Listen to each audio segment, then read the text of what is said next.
Koshin, welcome to the Pursuit of Learning today. Where I'd like to dive in is for our listeners who may not have met you yet. We are here to talk about your book, Untangled, but can we start with giving them a brief introduction into your history and what brought you here today? Sure. So, first of all, really nice to meet you, Clint, and to share some time. So, I'm a Jungian psychotherapist and co-founder, along with my husband, of the New York Zen Center for Contemplative Care, which is a educational nonprofit organization which takes care of people through our Zen practice, direct care, and our educational programs, including programs for physicians as well as for anyone who wants to learn how to bridge the gap between their values and how they serve and care for the world. Excellent. I'm a husband and a friend and a cat parent. We won't hold that last part against you. So when you look back and you mentioned Zen, so you were 8 years old and you told your mom you wanted to be a Zen monk. Can you walk me through, as an 8-year-old, how you knew I want to be a Zen monk? Yeah, so it's so mysterious in a certain way, our propensity for things and what moves us to go into things. And for me, that moment was preceded by lots of chaos, I think, in our family home, and lots of challenges. And there was so much chaos, and coming from intergenerational trauma, as well as different forms of abuse in the house and outside the house. And so I went to visit my grandpa, George, who I loved so much, and he lived in Newport Beach at that time. And he used to save all these National Geographic magazines. And when I would visit him in California, we would lay on his white shag carpet next to the leather white bean bag and look through the pages and just actually have a sense of wonder about the world, which actually was always so healing for me and so tender, even just feeling his body next to mine and just talking about what we're seeing. And one time at that time, there were a lot of lost native tribes in National Geographic. But then they once in a while would have these profiles of cities. And so this time was of Tokyo. And I remember flipping the page, and I could still remember the smell of the magazine and the feeling of the warmth of my grandfather next to me, and seeing this picture of this monk with this Ariragasa hat, which is this big kind of bowl-shaped hat made out of bamboo, and it covers your eyes. And so, but the picture of him is in his robes on a street in Tokyo with this hat and a slight smile. And, and all the other people in the picture were blurred. So they were just like kind of that, the sense of everyone, just no one else was in focus. And there was just something about his stillness and collectedness that was so inspiring to me and really exciting and I just remember reading the caption, Zen Buddhist monk, and I said, I want to be that. So I remember coming home from that trip and telling my mom, when I grow up, I want to be a Zen Buddhist monk. And she's like, sounds good. And so what age were you when you then found Zen and started practicing? Well, it was very interesting. From that moment, I started becoming really interested in Japan because I thought it was about Japan. And so I was starting to read books about Japan and trying to learn Japanese words. And there was this book that was very popular in the 70s called Shogun that I was trying to read as a very young kid, and just to anything that I knew. And actually for my 10th birthday, I asked for a woodblock print, and it was one of a classic, beautiful print of 47 Ronin, which is a famous story of these samurai protecting a town. And yeah, so I think that there was just this early call, and I didn't really even know really what I was looking for, but it seemed like somewhere in there was this way of being. And then, American culture supported my search by, the release of, I think it was in 1977, Star Wars.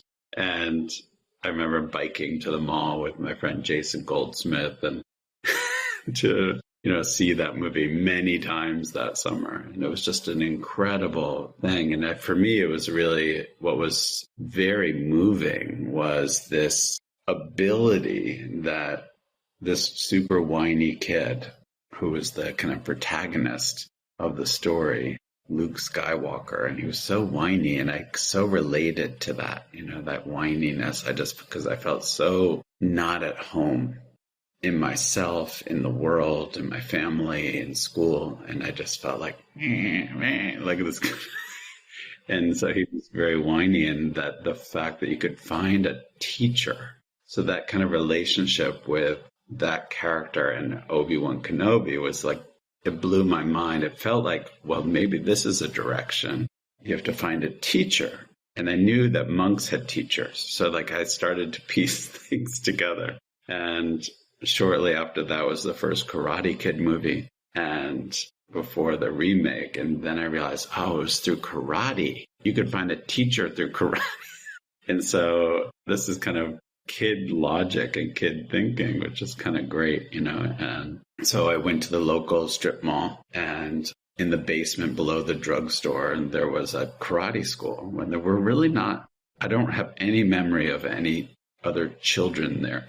I was around 11 years old, and we would sit on these, it was really dank and gross down there, and yet it was with this wood floor, and we would sit in seiza, which is when you're sitting on your knees, but with your feet under your butt. And so you're just right there. And the teacher, Sensei White, would walk around the room very slowly. And as we sat there, he said, we would sit for about 15 or 20 minutes like that. And it was so painful and so hard. And it turns out he was a Zen guy. So that was the amazing thing. And he would always say, he would kind of circle us slowly and intentionally, that you'll never be free until you can be still with your pain. And I feel like in many ways that continues to be such an important teaching in my life, that to actually learn how to be still with your pain. And so it was in that moment too, it somehow shifted something in myself, in my relationship to my family and to the bullies in school and to the world, where I just no one knows how to do that. We don't know how to be still with our pain and our awkwardness and our anxiety and nervousness. And there's a way to actually learn how to do that, which felt like I was learning a crazy superpower. In that crazy superpower, it's interesting that you bring up Star Wars, because when you think about Jedi mind tricks, it feels like there's an element to me of Buddhism, of Zen, in the way those Jedi use their mental faculties to control the situation, if you will. There's just that vibe that I am writing a fantasy novel series, and it is largely based on Buddhism, though I hadn't studied Buddhism in depth until after I'd started writing, so I was blown away when I found the two. And there are Jedi-like mind tricks, so maybe I'm just biased, Koshin. So, you talked about something really important there, because it really drives the foundation of the book in a way, and even the practice of Buddhism, because you talked about sitting with your pain, or in other words, suffering. And not many people do that. Instead, most of society tends to try to ignore that by focusing on what you refer to as junk pleasure. Can you expand for people what we mean by junk pleasure and why people use it to avoid having to sit with themselves? Yeah, it's a big deal. I think that we, as humans, first of all, I think that, the arc of the book is really about, how do we move from this being tangled up and really caught by what's hard, what's painful, what's awkward, what's anxious, how we keep feeling distracted. And to me, there's that nobility of that too, which is really important to appreciate for myself. Because I think sometimes we want to jump to what feels good. And if we do that, I think that we end up often what I'm calling junk pleasure. We don't actually know what's truly pleasurable. And so I'm really interested in the work that I do as a clinician, as well as a teacher and as a student, that what I see is that most of us are rather confused, including myself, around what actually is pleasurable. Like we kind of reach for like the quick thing, but the quick thing rarely is either deeply nourishing, really pleasurable in a long-term sense, or nourishing.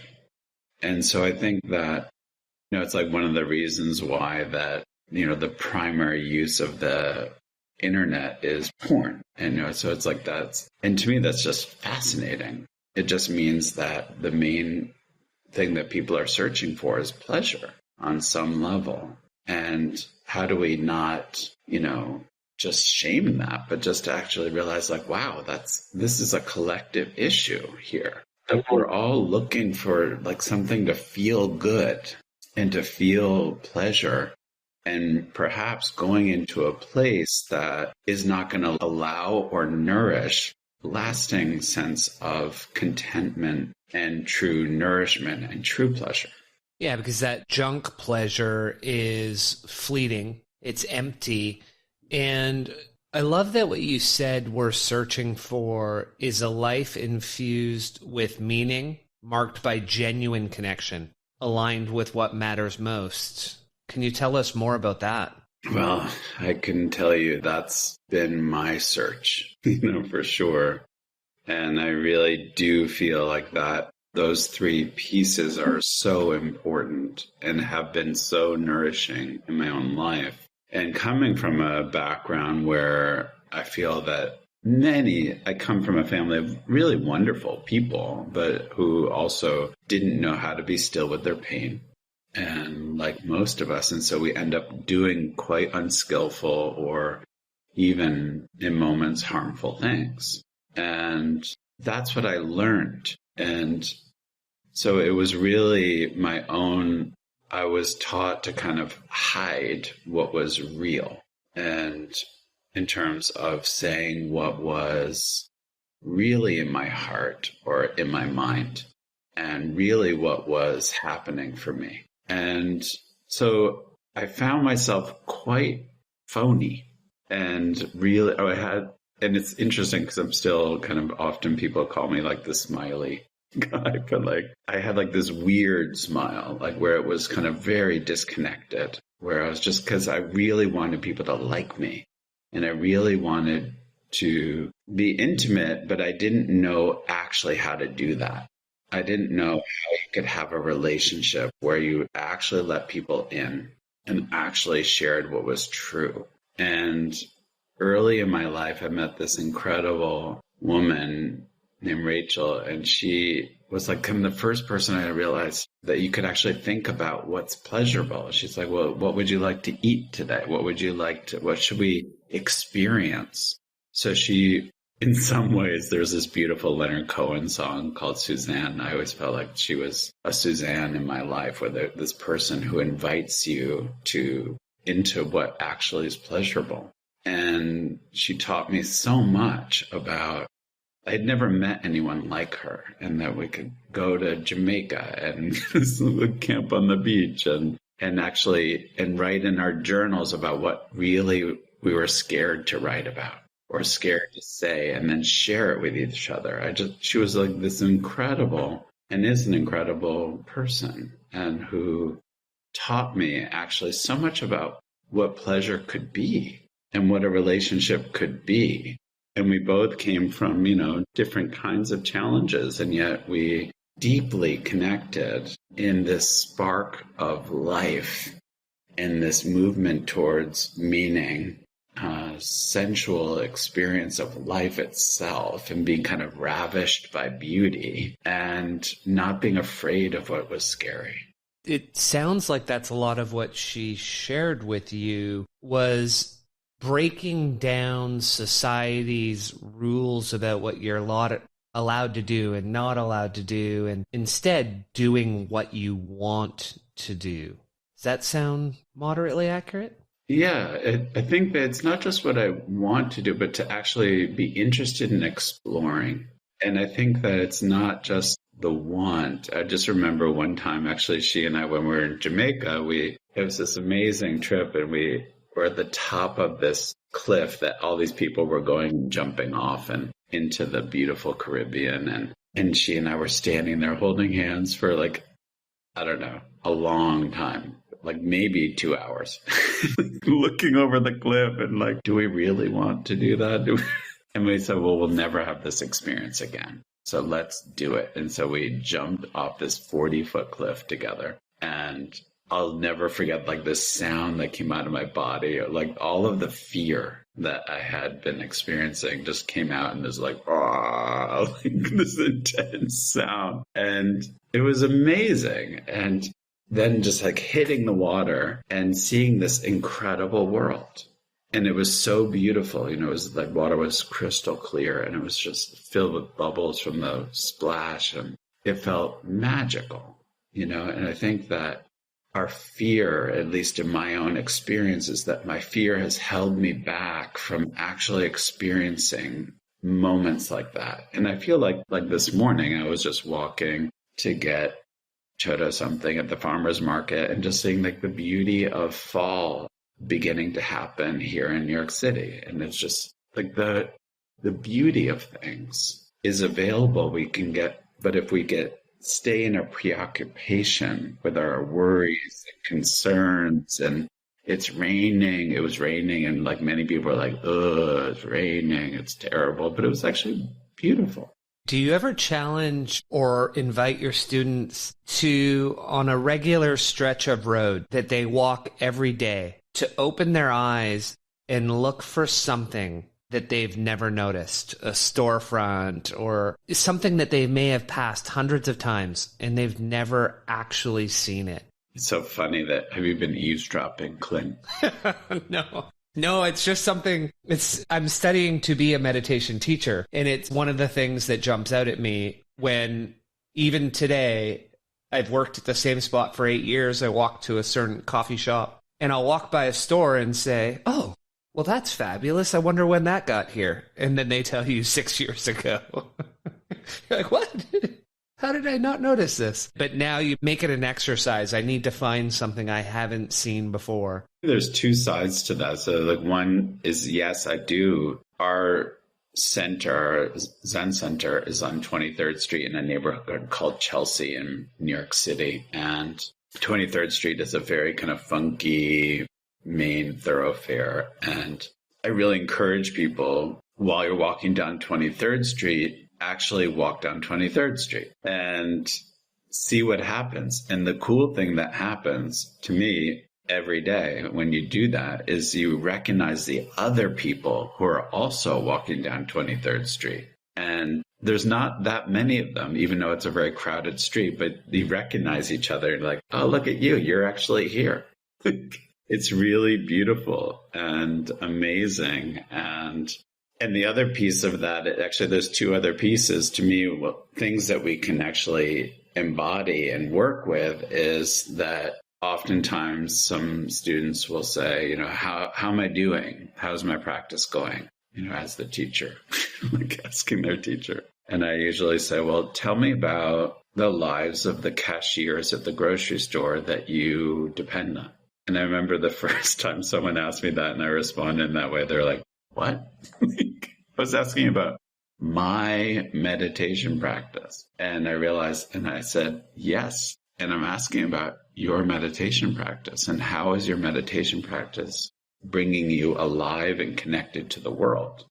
Because I think very often, this is actually where we jump over our suffering too. We can even use meditation practice as a way to avoid being connected to the world. We can use it to stay kind of still self-oriented, where I think much of our suffering comes from that itself. from actually feeling more isolated. I've met so many meditators who have been practicing for decades or whatever that is, and they just feel so lonely because they're really thinking about their experience as their experience. So one other thing, I had this great learning where on 23rd Street about the same kind of quality of turning our perception around. So on 23rd Street, there was this guy once came in a little suit jacket, came out of this building, and he said, "You and that other guy," who's my husband, who also wears robes. He said, "The two of you, I just love watching. I've been watching you for years walk past my building." He was a door person in this building. He said, "And every time I see you, it brings me such joy. The two of you, it's just like there's a way that you're walking down the street that feels so present." And it was so amazing. And we just ended up talking. His name is Manuel, and he's just a beautiful person. And now we wave to each other. But so often we think about our practice for me, how are things going for me? But to me, the beauty of the practice, and I love the title of your podcast, the pursuit of learning, like the pursuit itself is for actually being more connected to the world so that you know what the grocery store clerk's life is about, and you're interested and you're connected to that, and learning to realize that when you're walking down the street, you're affecting other people. Whether you're aware of it or not actually doesn't matter. And your opinion about it doesn't actually even matter. It just is happening. And so there's this opportunity by just how we use our body in space. To me, it's so cool. And when I think about what you're saying, and I think about Buddhism, because we're going to be talking about the Eightfold Path, and there's a lot of practices. And when we look at meditation itself, one might say that the meditation is simply the practice that then lets us live mindfully. And so if all we're focused on is the meditation, but we skip the entire mindful piece, we're really ignoring what we came for, are we not? We're missing reality, you could say. It's because I think that people think of it almost like a gym membership, like you pay a certain amount, I'm going to pay for this class or whatever, that people even call when they come to the Zen Center, oh, how much does it cost to come to your studio? It's we don't think of it as a studio. We think of it as a place of practice. And I think that it's a place that you practice so that you can be alive everywhere, and so that you can be aware of your tenderness, your vulnerability, how you get caught in your own bullshit, and how to work with that and how to show up in your life in new ways everywhere. When you mentioned the gym, it drew an analogy in my mind. It's almost, that person who does their meditation but then doesn't practice everyday mindfulness. It's similar to going to the gym, doing your 30-minute workout, and then immediately hitting your Starbucks for your triple caramel macchiato with extra whipped cream. It's just, if you're not realizing, it's not just about going to the gym. It's about having a lifestyle that you're living the whole time. And so we talked about diving into the Eightfold Path and using that as our way to get untangled. And so for the listeners, I mentioned Untangled earlier, and Koshin's book is Untangled: Walking the Eightfold Path to Clarity, Courage, and Compassion. And so the first thing that people are going to want to know is they're going to say, what is this Eightfold Path you guys are talking about, and what does it mean to me? Can you give them a little bit of an education on what the path is? And then we'll start to dive into some of the pieces of it. And we'll get through a few of them together. We'll see how much time we have. And then, listeners, there's plenty more. You can go find the rest in the book when it releases November 8th. So back to you. Yeah. So first of all, just yes. And first of all, I'm so enjoying your abouts. Oh, it's okay. We can digress on that because listening to Smartless a lot lately. My wife was listening and I got addicted, and Will Arnett is Canadian. And every once in a while, he'll talk as a Canadian. And my youngest son, he had one AirPod in, I had the other while we were walking the dog. And I said, I don't talk like that, right? He said, not really, but there's a couple words that you'll use that are Canadian. So I don't think I have a Canadian accent, but there are probably some words you will say, yeah, you're Canadian. I have such tenderness, evokes such tenderness in me. Thank you. So the Eightfold Path is part of the Four Noble Truths, right? Which I always feel like is important to remember. So there's that nobility. The first one is the nobility of our suffering, of our tangle, of our difficulty, that we often don't think of it as noble. We just think of it as something we want to get rid of. And then the nobility of the causes of suffering, our greed and our hatred and delusion. And then there's also a nobility of that we can change, that we can get off that wheel. The wheel is that, our anxiety and how we just kind of our habit of just staying in our suffering and staying in our tangle is actually more comfortable, even though it feels terrible. And then the last of the nobilities is that there's this path. And so it's the Eightfold Path where we're invited to, and it is not sequential. Even the Four Noble Truths are really not linear, like, oh, now I do this, check, now I do that. We live in a world where many of us just say, like, tell me what to do. But I think it is very wise. It comes from the historical Buddha, and who was just, a person, and is super helpful to really consider how we're showing up in our life in a thoughtful, wise, compassionate, and ethical way. So I think that all of the Eightfold Path is really about how we can show up in wise, ethical, and compassionate ways. So some of them are about conduct, and some of them are about, cultivating wisdom, and some of them are about ethics. And they're all kind of about all of them. The first one is sometimes called right view, but I like to think about them all as practices. So I think about perspective as a place of practice. So it's that first step of the Eightfold Path is when we start to look behind us or look in the rear view mirror and be like, wow, how did that happen? How did I get into this difficult situation? I remember many years ago, I was in a relationship that was not working in that form, and as a kind of coupled relationship. And a very wise person said to me, don't leave if you're angry. Wait until you understand a bit about what brought you into that relationship, and you can still love that person, even though you don't want to be with them in that way. And so that felt kind of like a really weird advice at the time.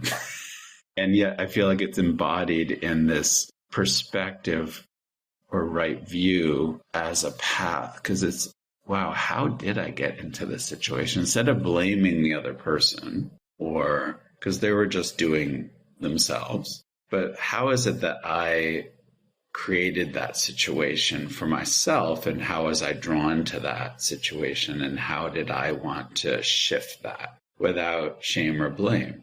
And to me, it's also like something I talk about in the book too, and talk about to myself and others, is kind of moving from shame. Because I think many of us feel that there's something shameful about being in challenging situations, or that could be in work or relationships, or coming from certain family backgrounds. We can feel shame about it, as if like we chose it and we created it. It's like a very kind of all-powerful kind of view. And so I think that it was a super helpful guidance, So I feel like that if we begin to really move from shame, which often perpetuates or makes sure that if we stay in shame, we'll stay in the same pattern. We'll leave a relationship and then go back and find another one. It may look different from an outside perspective, but it tends to have the same dynamic, or in our work, or anywhere in our friendships. And so until we learn something. And so this perspective as a place of practice, like, wow, how do I really reflect on this and do something new? I want to jump in on that because I'm going to jump forward in the book and we'll just spin around and have a pretty in-depth conversation. You really struck a chord because the most often used quote I have on this podcast is Carl Jung's, "Until you make the unconscious conscious, you will forever be led by it and call it fate." And so you just talked about we jump from one relationship to the other, yet they all have the same arc or the same curve to them. And we wonder why. We think it's fate. Like, how do I always end up with a guy who does this? How do I always end up with a partner who behaves this way or a job like this? And you had a quote that was along those lines in the book. "One does not become enlightened by imagining figures of light, but by making the darkness conscious." And I think it's a bit of a blend of your Jungian psychology with your Zen Buddhism, which is my absolute passion, is those two things, which I want to study when I pivot or retire in life. And so it's just, it's fascinating to talk about it with you. What did Carl mean by those quotes? And how does it tie? It almost seemed to tie in a way to spiritual bypassing when I was reading your writing. How does that all come together for our listeners? Yeah. For me, it just, first of all, it feels endless. So that's the good news. It's like you were talking about when you retire. I feel like that we can spend our whole life actually exploring this, that we tend just to get into a pattern of aversion. We avert our eyes, we avert our attention, we move away from what's uncomfortable. I mean, I learned this from my cats, like our cats, they see something that they don't like and they back away from it. We're animals. And so I think it's on a very basic level, we want pleasure and move away from pain, right? So there's like that very basic thing. And yet I think as I understand, and I have no presumptions of understanding exactly what Carl meant, the way it comes through me and has become really important for me is that there are ways to actually function with love and dignity, which is to honor the darkness as the teacher. It's like honoring that relationship that really didn't feel good. Like, how do I learn from that? How do I learn from, wow, I keep doing the same thing and expecting a different result? And how do I learn how, for example, for many years, I was very caught by still, as I was sharing earlier, with this pattern of kind of keeping a facade on and of being happy and being joyful and being pleasing. I was really into pleasing people because actually, as a child, if I was pleasing, then I might not get hurt, right? And it was so interesting because I've done lots of work around this for many, many years, therapy and lots of meditation practice. And to me, a wonderful story about that is I was beginning my work as a clinician and I was in the hospital and I was with this woman and her partner, and she had just found out this terrible news that, her cancer had metastasized further. And she asked for someone to talk about it, and they sent me in to talk to her and her partner. And she was telling me this like real painful story about like, what is she going to do with her teenage kids? How does she talk to them? This like really important questions. And I wasn't even aware of it, but and she said to me, "Why are you smiling?" And I was so uncomfortable, which I realized in that moment, but my discomfort, I masked my discomfort, which to me is related to what Carl's getting at, by like this smile, like, hi, like this weird clown thing. And so like learning and I feel like that's the place where we avoid the darkness and try to cover it over, and we don't learn much. And so I was able to say, my goodness, I am so sorry. I realized that I was really uncomfortable, and I realized what you're sharing with me is just so uncomfortable. So let's talk about it, and please forgive me. And she was like, that's cool. Wow. Yeah, the ability to step out of yourself and realize this is why I was behaving in this way, and then to share that with her, which is an element of making yourself vulnerable and open. I mean, it's emotional. Like I've recently learned 2 people in my family have cancer just last week, and it's, I'm still having trouble processing it. So even as you talked about it, I felt uncomfortable. I felt emotion stirring, and I immediately I realized, distract myself to not be in that pain, to say instead, oh, I'll look around the room, or I'll check what's going on online, because that stirred something up. And how do I sit with that and go through it and be there? Totally. And actually, for me, part of what, allowing the darkness that Carl's talking about is, not having to have the answers all the time and letting go of the fantasy of control. Because the reality is that we're mostly in the unknown. We think that we know what's happening. Like we could think, like right now, I know what's happening, but I actually don't. Like in this moment here, you and I having this conversation, I have ideas about it, but it's unfolding. And we don't know where it's going. You may have some ideas, but I don't. And I'm just interested. And so I think that somehow the humility of having just kind of dropping down into the sweet, strange mystery of life and realizing it's often uncomfortable and awkward and weird. And to me, it's like appreciating that. Like, wow, we're just in another, and realize it's not such a big deal that, oh, this is painful. And I have 2 family members who are really ill and I don't know what to say. I don't even know how to think about it. That sounds so wise. And to me, many people don't know how to be with others in difficult moments because we don't know how to be with those moments with ourselves, which reminds me of, Sensei White's thing, until we can be still with our pain, we'll never be free. So very often what's actually helpful is just to say, I'm calling to see how you're doing. And today, I don't know what to say about it, but I'm here and available. Tell me what would be helpful. Beautiful. Thank you.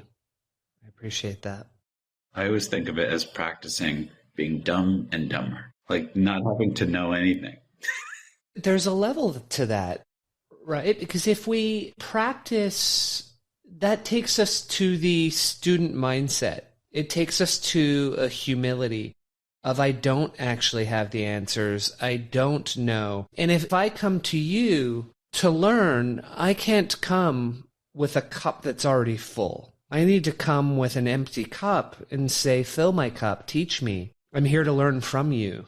And ideally, the teacher also, because oftentimes, I think some teachers come and like, I know, and I will fill you up, as opposed to, I can walk with you and let's explore.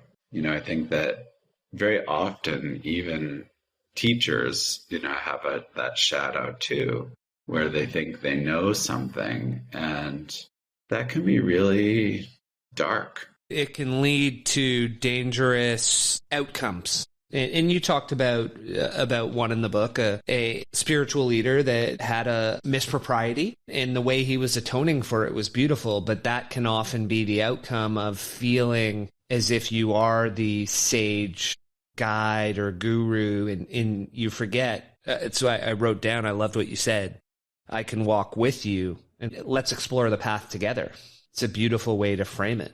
Yeah, and I think that, to me, it's actually the way, and the teacher we're talking about is Maizumi Roshi, and one of the reasons why he's always inspired me was really how he handled his mispropriety, his abuse, and he was one of the few people that I've ever encountered who took responsibility and didn't defend it. And he's just like, I caused harm and there is no excuse or no defense. And that right there is what so few people do when they have a mispropriety or they're found out or something goes wrong. is simply own it, fully own it, and work to fix it. And so it was a beautiful story you shared. And now I'm going to take us back in time.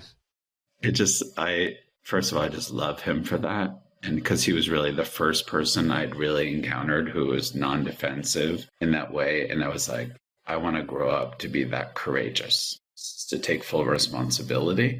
And there's a story that's been really important to me since I was a boy that I think I read in Zen Flesh, Zen Bones, which is this amazing collection of Zen stories. And that was, I think, published in the 50s. And it's a story of this cook. And the cook was responsible for all the meals in the monastery. And they realized that they forgot the soup. And so he went out into the garden with a scythe, this is old school, and goes out in the garden and cuts some vegetables and makes the soup. And all the servers, other monks serve the other monks, and it's a very formal kind of ritual. And the head cook is standing, just making sure everything's okay. And the abbot of the monastery lifts up his spoon, and there's a snake head there in the spoon. And he goes come here to the cook. And the cook comes up, he bows, he takes the snake head, pops it in his mouth, crunch, crunch, crunch, crunch. And they bow together. And then it's done. It's there's no excuse. It's look, take a look. So the snakehead story to me is so powerful about what is possible. Look at what you did. And the guy was yep, I did it. Takes it, eats it. They bow to each other. Yes, this is something that happened. I mean, to me, it's so beautiful about what is possible when we don't defend ourselves or try to control the situation and try not to be such a jerk. I love that. And so there was 2 terms you used in the book, and then we'll dive into a couple fun things that I hadn't heard before. You talked about the concept of getting beyond and getting intimate, and why we want to walk the path between the two. What does that look like? I often think getting beyond is getting beyond my own bullshit, and getting beyond my self-centeredness, actually. And beyond is really that kind of, to me, that sense of, before coronavirus, there was that, the pandemic was announced before that, which was of loneliness. And for me, getting beyond is also how we kind of nurture our loneliness and feeling like I alone have to do this and I have to self-improve. I have to take care of myself. And we forget the door people that we're affecting as we're walking by on the street. That we forget that we are actually impacting everyone by how we hold our eyes, how we hold out our hand, how we buy groceries. And so for me, the getting beyond is really that learning how everything matters. And that's not just you, but everything matters. That we're part of this vast web, whether we're aware of it or not. I mean, it's so extraordinary, so extraordinary. And to me, that is getting intimate. It's that is intimacy. These days, intimacy, people always associate that word with sex. But to me, it's that's okay too. And, that's part of it. But I think what intimacy is that real connectedness and the tenderness and the sensuality of being alive. And not missing it. It's whoa, look at you. And which goes back to that, walking down 23rd Street and see who else is walking down 23rd Street. It's that very ordinary thing that can happen waiting for the ATM or the boarding a plane. It doesn't matter where it is. It's always available. And yet we often forget it. Oh, it's wonderful. Thank you for sharing. The other thing you brought up in the book, which I thought was absolutely fabulous, was Stoicism through a quote of Marcus Aurelius. And it just so happens that I have a back-to-back podcast recordings this weekend, today with you on Buddhism, tomorrow with an author on Stoicism, which is my other favorite topic. You'll realize I have a ton of favorite topics. So I'd love to share the quote you had from Marcus Aurelius and then tie that into the Buddhist concept that you brought up, because for the listeners who may not know, Stoicism, Buddhism, East, West, both founded at very similar times in history, roughly 3,000 years ago. So it's absolutely incredible that they were started around the same time, and the similarities between the two are great. Different ways to get towards the same thing. And so the quote that you had was, "The happiness of your life depends on the quality of your thoughts. Therefore, guard accordingly, and take care that you entertain no notions unsuitable to virtue and unreasonable nature." Can you tell our listeners what the quote means to you and how it ties to the Buddhist concepts around our thinking and we are not just our thoughts? Well, for me, it's just like that we often are a little lazy, speaking of myself, about really watching how we're thinking about things. And I love that he's, encouraging us to guard our thoughts, to actually pay attention to how am I thinking? Because our brain is so repetitive and it can be quite lazy in terms of it just likes patterns, simple patterns. And so we think we're having the same experience, but we're often not, because we're just interpreting it through the same thought groove. I always think of it in a place that we used to live. There was this neighbor who, no matter what the weather was, you'd say, "Oh, good morning, how are you?" And she's like, "Oh, it's terrible. I'm terrible. It's hot out." And then you'd see her and then, another day and like, "Oh, how are you doing?" "Oh, it's terrible. It's raining." And then, or it's snowing, and so on and so on, no matter what it was. And to me, she was such a powerful teacher for how we don't often guard our thoughts, to realize like, oh, wait, I'm just interpreting everything through the same lens, that what's outside is not good. And because I once actually asked her, like, "Is there any weather you like?" She's like, "No." And, then I said, "How do you know that you don't like any kind?" She's like, "I actually don't know." So I realized like that she, just is in a loop pattern.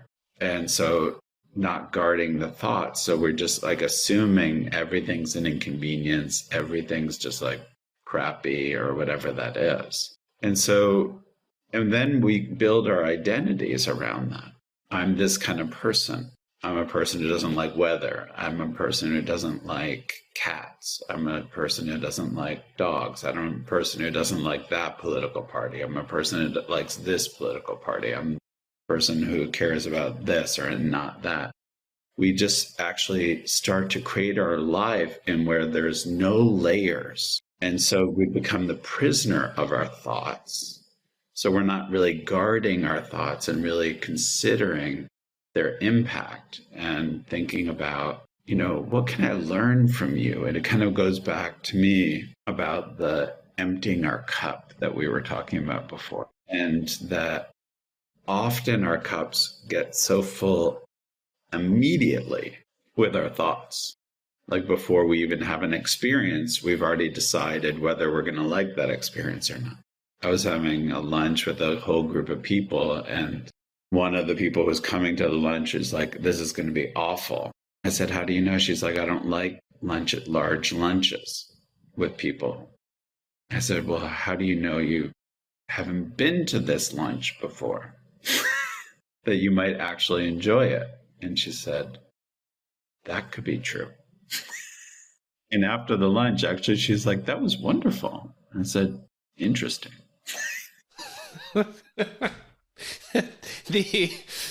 When you talk about this, as we start to recognize our thoughts for what they are, if we are doing that, and we start to recognize that we can choose not to label ourselves, not to put ourselves in a box, then we're in your first spoke, the practice of perspective as practice. And when we think about that, the right perspective, we start to realize it's not the people around us, it's not our bosses, our partner, our friends. We understand it's us and our actions that we need to examine. Our doings, our thoughts, our words that have consequences. Can you tell us more about that? Because now we're taking it more than just the thoughts. We're looking at the whole of what we do. Yeah. To me, that's why all of the segments of our realities are so important to investigate and be curious about. So we have to be curious about our thoughts and curious about our feelings, in particular, our thoughts and feelings and our preferences. And, we can often kind of just be carried away downstream by the river filled of our thoughts, feelings, and preferences, just like, like that's quite a current. And so learning to me that what is possible, and to me, this is what I'm exploring in my life and exploring in this book, is about how do you actually, grab onto a root or something and climb out of that river onto the bank and actually just take a look and actually perhaps even enjoy saying, wow, look at my thoughts and feelings and preferences. How interesting is that? Fascinating. And just watching them. And to me, that's the beauty of practice. And again, we can do this everywhere. We can do this in the middle of a conversation to look at what's driving and we can be, I know in myself, for example, one of the ways that I actually work with that in a very concrete way is actually, am I feeling my feet on the ground, and particularly in like a challenging conversation or uncomfortable conversation, learning to have my feet on the ground. Am I grounded? Is my belly soft? My shoulders open? And am I upright in my body? And I find those are like super helpful indicators for, am I on the bank of the river, or am I just like being swept away by my river of, and it's not just personal. I think all of us have this big river that we have to contend with in certain ways. And sometimes the river can be kind of easing along, and sometimes it's rapids of feelings and thoughts and preferences. And so I think that just to say, oh, how is the river today? And what's coming up in it? What am I feeling in this moment? What's happening for me in this moment? And checking in with ourselves and asking that question. And something that can be really exciting to me is also when you can realize, oh, wait, what's happening between us in this moment of our thoughts and feelings and preferences? Not always are both people game for that conversation, but when you can be with someone who can talk about that, super interesting. To me, like that can be very intimate to say, oh, right now we're in this conversation or an argument or a struggle of some kind. What are you preferring happening right now? And actually, this is something that Chodo and I do together. We say, what's the story you're telling yourself about what's happening right now? Yes, that's the key, because there's always three truths: your truth, Chodo's truth, and the actual truth. And because everything for either of you is filtered through what you're talking about, it's filtered through your lens, your programming, your intergenerational trauma, your childhood trauma. That all filters your version of the story. He has his filters. How do we get to what are we both filtering? And it really brings up, I have a friend I share books with. So we both share books that are really impactful with each other. And I shared one with him, and he just was amazed, and he was underlining everything and sending me back quotes. And then I sent him Nonviolent Communication, and he replied back, this is just as impactful as the other one.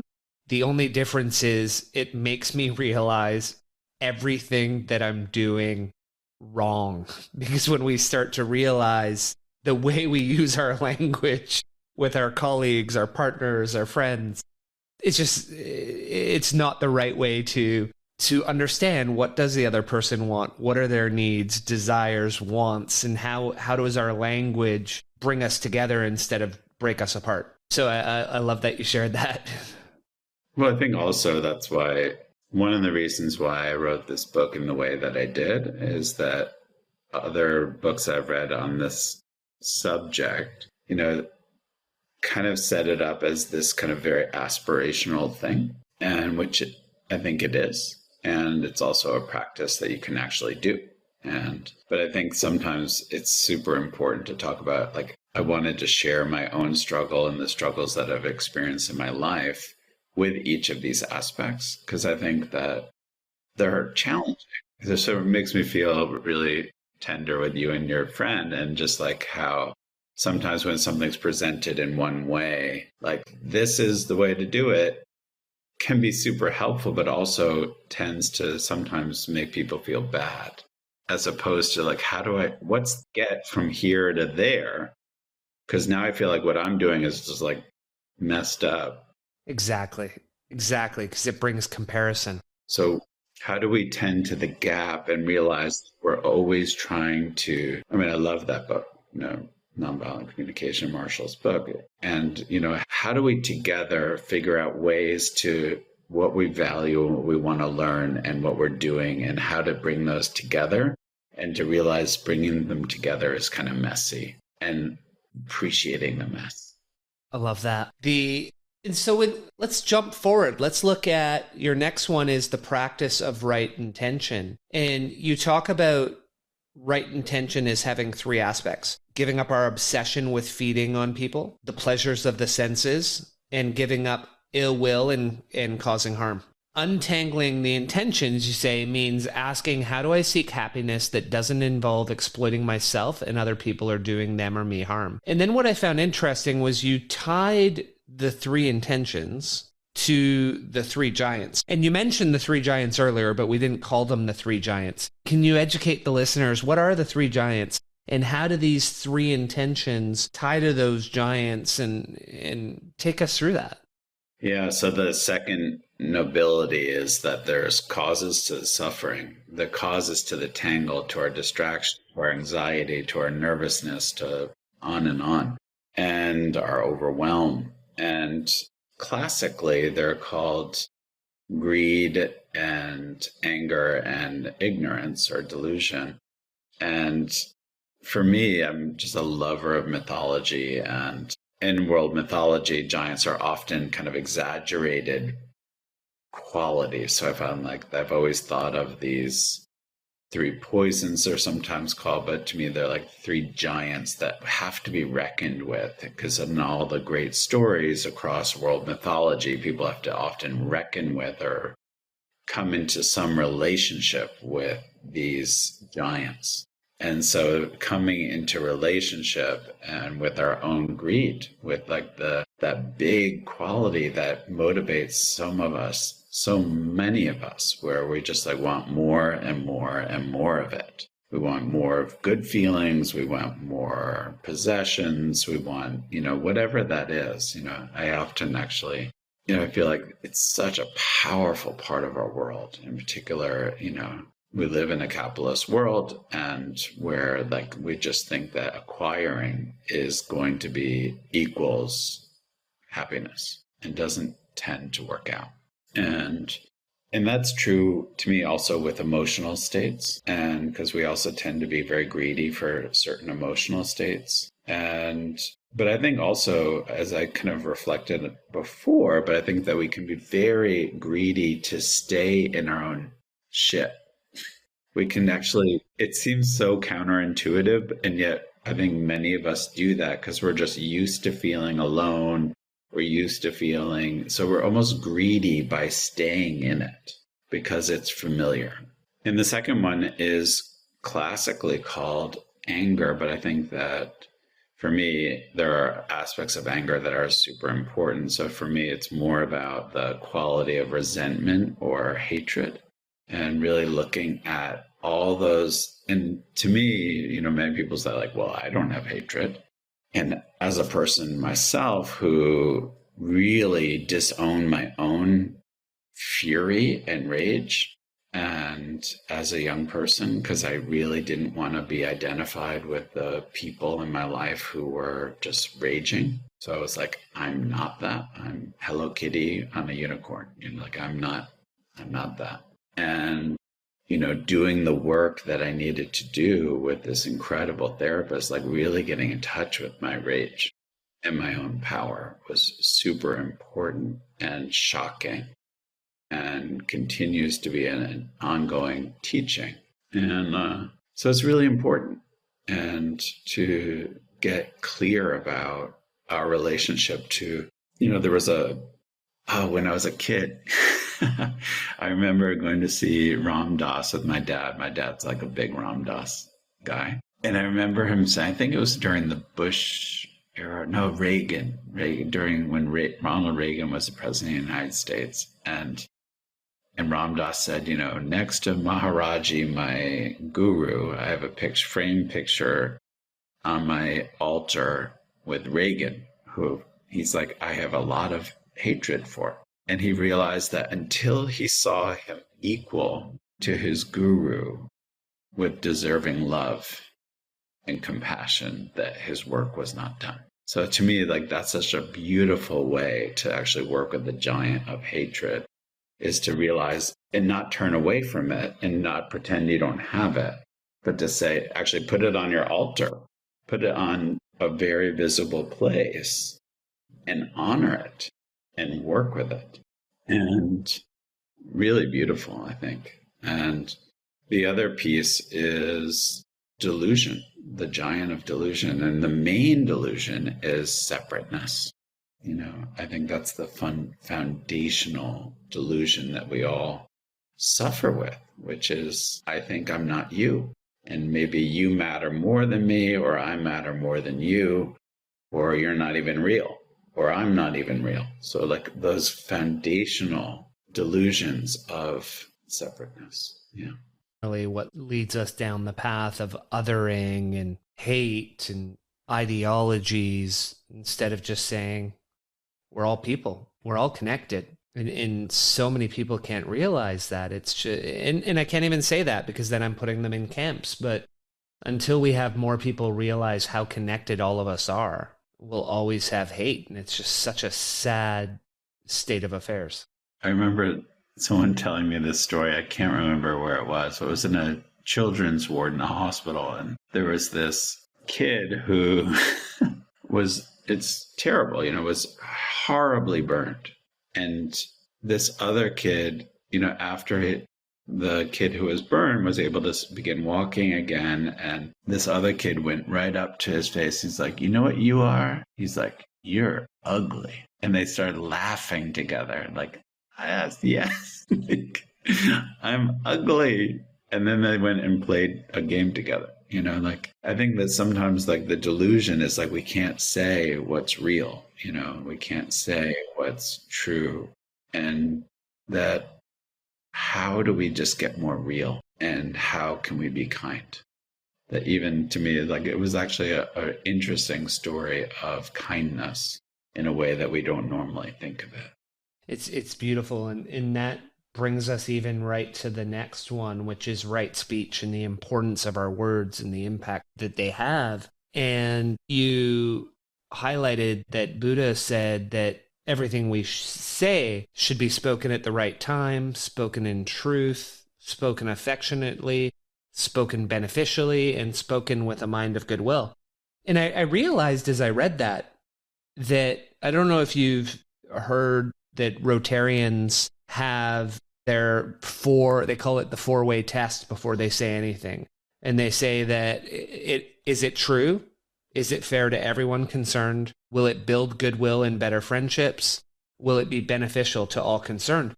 And as I read that, I thought, wow, whoever created this for the Rotarians, they had to have studied at least a little bit of Buddhism. And so what does that mean for you? And how does that mean how you choose your words when you're talking to people? Yeah. And again, not that I'm always good at it, sometimes and to me, like, that's the beauty of the practice. So, but to me, it's a very wonderful, to drop into again, it kind of goes back to, am I grounded? Am I soft? Am I open and upright? To me, like that review in my body tends to be super helpful for thinking about speech or even how I'm thinking. And it's just really important. And so I think about, is this the right time to say something? And, sometimes I have to, I really often rely on Chodo to like kind of sometimes bounce things off of him, because he tends to be, he's quite wise and can say like, not now, now is not the time. And to really allow, do I really need to say something? Is it really important? Or is it just that I need to and so I think asking for help and finding really good friends, I find really helpful. Chodo and myself have this group of other Zen teachers that we meet with every month. And I find it really helpful to have good spiritual friends where we can talk about the challenges of speech and talk about how it impacts ourselves and others. And I find that, for example, I had an experience very recently where someone was saying a racist thing, and in a small group that I was in. And I found that it was really important and kind and helpful to say something like, okay, without shaming, but just to say like, what just happened in this group when that kind of speech is spoken? It is racist and othering, and let's talk about it. And I felt like that was the beginning of a very interesting conversation. And so sometimes and I think that, and other people in the group were like, well, thank you so much, because I felt it, but I didn't want to say it. And so sometimes we move away from what's uncomfortable, which is another theme of our conversation today, and just of the importance of finding that stillness so that you can actually be free to, even in the midst of a painful moment, to actually have some freedom to say, that's not so great. And you were able to, instead of pushing them away with the shame, invite them in the way you approached it, so that it can turn into a dialogue and lead to improvement. It made me realize I commented on something someone said the other day, and I did it in a way that won't bring that dialogue. And it's just a reminder of how you can invite in versus push away. Koshin, how important is because we're talking about the voice that we let out in the speech that we let out, but so much of our speaking is done in our head to ourselves. And if that were a roommate, if Chodo talked to you the way that you talk to you, you probably wouldn't be in the same house together. There would have been an eviction a long time ago. Now, how do people deal with that side of things so they recognize right speech is not only important externally, but also internally? Yeah, I mean, it goes back to our friend Marcus Aurelius and guarding our thoughts, really, am I thinking about this correctly? I often think about, just how do you set yourself up during the day? And to me, it's very practical. Before I open my eyes, there's a Jewish practice where you think about 5 things that are blessings in the world. And so it just so when you open your eyes, you're like, wow, I'm pretty good, And then I feed our cats. But to me, it's really important to how we set things up for ourselves and what is the foundation that we're continually building. The founder of our Zen school named Dogen talked about this expression called gyoji, continuous practice, and the Japanese word is not so important. How do we continuously practice with our thoughts, right? So for me, actually how I set myself up before I even open my eyes is part of how I work with my thoughts. How am I cultivating in a daily way attention to the valence of how I'm thinking? And to me, it's not just when it's easy, but how do you continuously seed the ground and till the soil? So when I feed the cats, and so that by the time I look in the mirror brushing my teeth, how am I with that? Who do I see? Can I have a freshness of wow, who's there in the mirror? can actually be interesting because most of us have a habit. Even I think it's really important that just early in the morning, when you're getting ready and how we look in the mirror tends to be how we set ourselves up for the day about how we feel about ourselves. And so most of us tend to be quite judgy and unkind to ourselves and just looking at, whatever, as our bodies age, or as opposed to wow, there's that face getting older. And what else is true? And the last question I'll throw at you on the book, and then hopefully you'll have time for the final four, is our version of it. You talked about continuous practice right there. And I'm going to tie this to meditation, but also to a fun story that you told yourself. Because you were 8, you said you wanted to be a Zen monk. And then when you were 24, you had another realization. And you said to yourself, okay, Koshin, what would it look like to make a 10-year vow of just showing up for practice all the time? You were giving yourself a shortcut off of the Zen 30-year habits. And so can you share with our listeners how that helped you bring your full self to life, what it did for your practice? And when we're talking about the practice, we're talking about meditation mostly, I think, in this one, or it might be broader than that. But what did it look like for you to make that vow to yourself that you were going to stop essentially half-assing it and go all in on your practice? Changed my life completely. And it was really hard. And I realized too, something that I learned is that, again, how I was talking about myself, I was like, well, I'm really into practice. And I was one of those people like, oh, you should meditate. I'm a meditator and I'm a Zen person, blah, blah, blah. And I wasn't really engaging my thoughts, feelings, and preferences. I was kind of still being pretty swept away by the weather and by that river. So if there was practice that night with the community and someone said, oh, do you want to go see a movie or see a band or something like that, or have dinner? I'd be like, oh, sure, and I'll skip that. And so it began, really putting your stake in the ground. You learn a lot.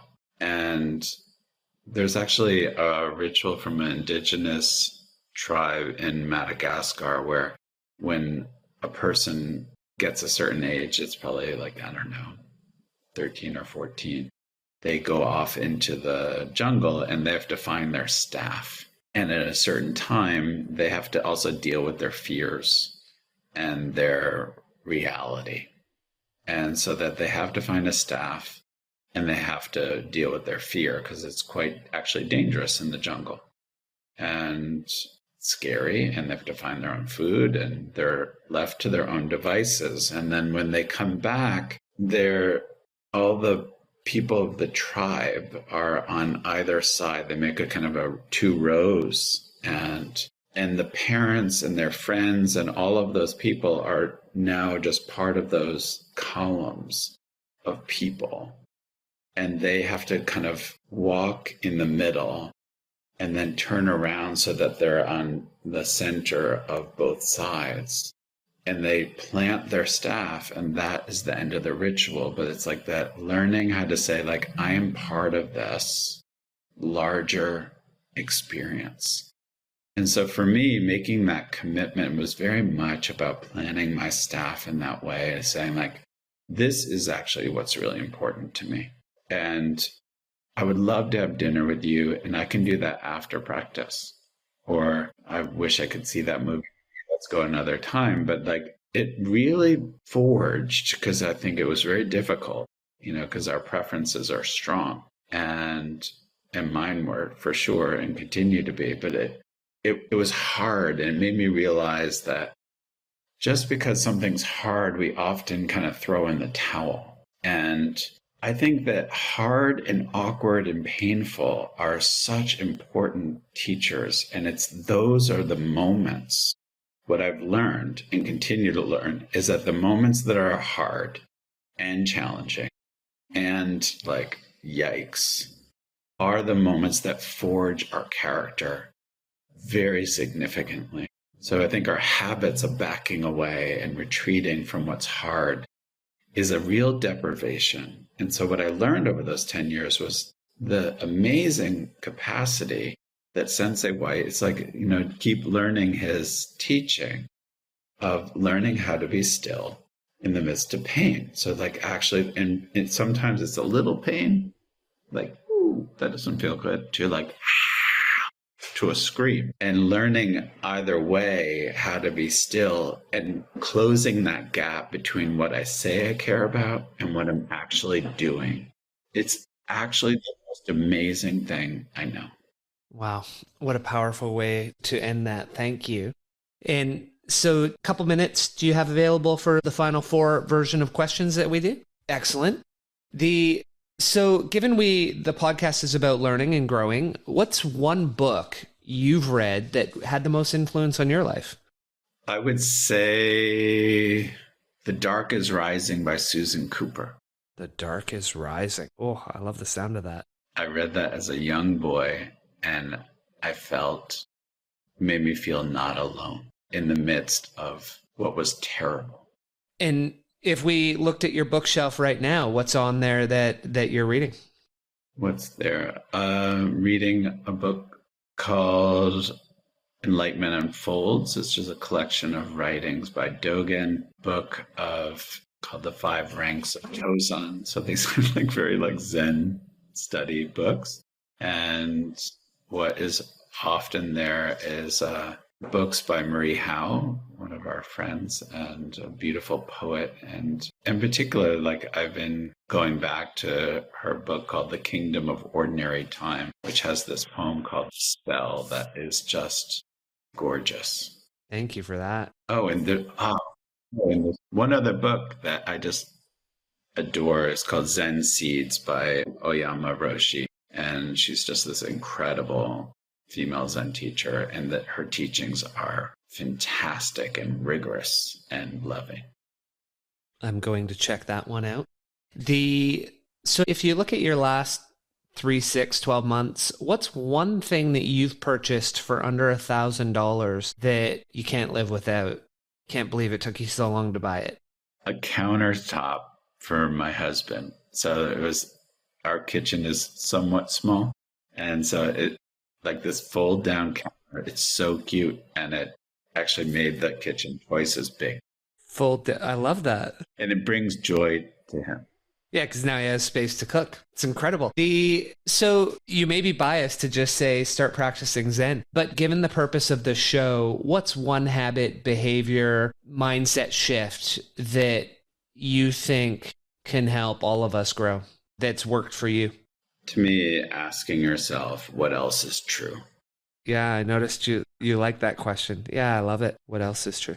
I just think it's really important because we often are very self-limiting. And how do we realize like, oh, what else is true? So I believe this. What else is true? It's a great question to ask ourselves. Thank you. And so before we go, is there anything else that you want to make sure we leave the listener with after that wide-ranging conversation we had today? Well, often I share this story in the book, and Chota and I had the opportunity to be care partners with this amazing woman named Rose Tisnado, who was just an extraordinary human being. And as she was dying, she just said, just promise me that you won't hold back. And this is a woman who understood what it meant to hold back in her life, and that we have so little time in this life. So it's like, how do we not just listen to our fears or what's hard and not hold back and engage our life in the most wholehearted way we can? Yeah. I don't know what could be sweeter. Oh, it's beautiful. And where can our listeners find you? So on Instagram at New York Zen Center, as well as my own personal Instagram, which is Koshin Paley Ellison. And our website is called zencare.org. And there you'll find many things, ways to engage Zen practice through our 90-day commit to sit that are every summer and starting every January, which are a wonderful way to begin or to deepen. And we also have 2 programs that might be helpful to people, one is called Foundations in Contemplative Care, which is really a 9-month program about how do we bring together our values and serving the world and through our actions. And another one for physicians and nurse practitioners, which is called a contemplative medicine fellowship, which is a year-long fellowship for doctors and nurse practitioners. Yeah. Excellent. So we'll share those in the show notes. And I want to say thank you for joining us on the Pursuit of Learning today. I appreciate it. It's a real joy to be with you, Clint. Thank you so much.